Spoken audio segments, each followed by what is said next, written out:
Price த Lord. கர்த்தர் நல்லவர் friends. இன்றைக்கி பார்க்கக்கூடிய டாபிக் என்ன அப்படின்னா பாதுகாவல். பாதுகாப்பு கண்டிப்பாக தேவை, அப்படி தானே? நம்ம ஸ்கூல் போனாலும், காலேஜ் போனாலும், வேலைக்கு போனாலும், வெளியூர் போனாலும், ஏன் வீட்டிலே இருந்தாலும் பாதுகாப்பு நமக்கு தேவை. அந்த பாதுகாப்பை நம்மளால் நமக்கு கர்த்தரால் மட்டுமே கொடுக்க முடியுமே தவிர வேறு யாராலையும் கொடுக்க முடியாது.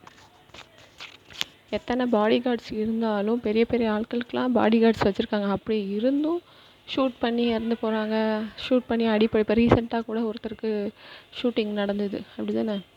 எவ்வளவு பாடி கார்ட்ஸ் இருந்தாலும் நம்மளோட அல்டிமேட் பாடி கார்டு யாருன்னா கர்த்தர் தான். ஸோ அந்த வசனத்தை நீங்கள் வாயில் வச்சுட்டு இல்லை சொல்லிட்டு போனீங்கன்னா நமக்கு எப்போதுமே பாதுகாப்பாக இருக்கும்.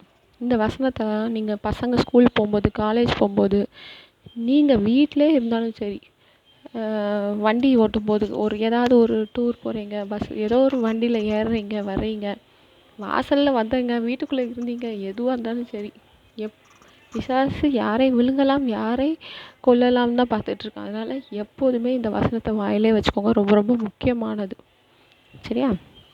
இப்போ என் ஹஸ்பண்ட்லாம் டிரைவிங்க்கு போகும்போது நான் இதை சொல்லி தான் விடுவேன். ஏன்னா இப்போ டிரைவர்ஸ் அவங்க மட்டும் இல்லை, எதிர்த்தாக்கில் வரவங்களுக்கும் ஒரு குட்டி ஜெபம் பண்ண வேண்டியதாக இருக்குது. கடவுளே, என் ஹஸ்பண்டுக்கு கண்களில் தயவு காட்டுங்கிற மாதிரி எதிர்த்தாக்கில் வரவங்க கண்கள்லையும் தயவு காட்டுங்கப்பா அப்படின்ட்டு ஒரு ப்ரேயரை போட வேண்டியதாக இருக்குது. ஏன்னா நம்ம ஒழுங்காக போனாலும் எதிர்த்தா வரவங்க ஒழுங்காக வரணும்.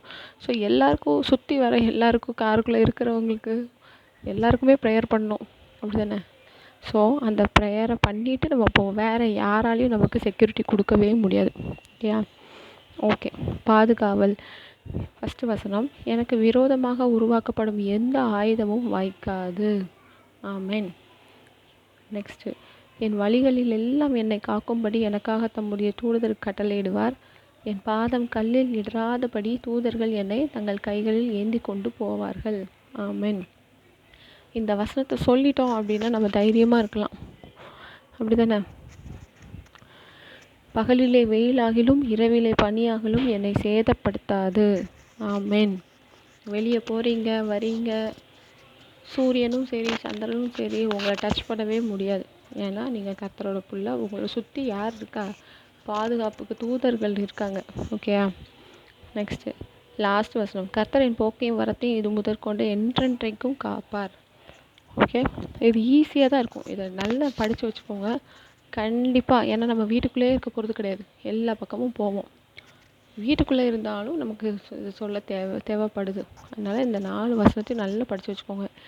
படித்து வச்சுட்டு தெரிஞ்சவங்களுக்கும் சொல்லுங்கள், உங்கள் வீட்டில் உள்ளவங்களுக்கும் ப்ரேயர் பண்ணிக்கோங்க, ஓகேயா? ஓகே, நாளைக்கு வேறு ஒரு டாப்பிக்கோடு பார்க்கலாம் ஃப்ரெண்ட்ஸ். பாய்.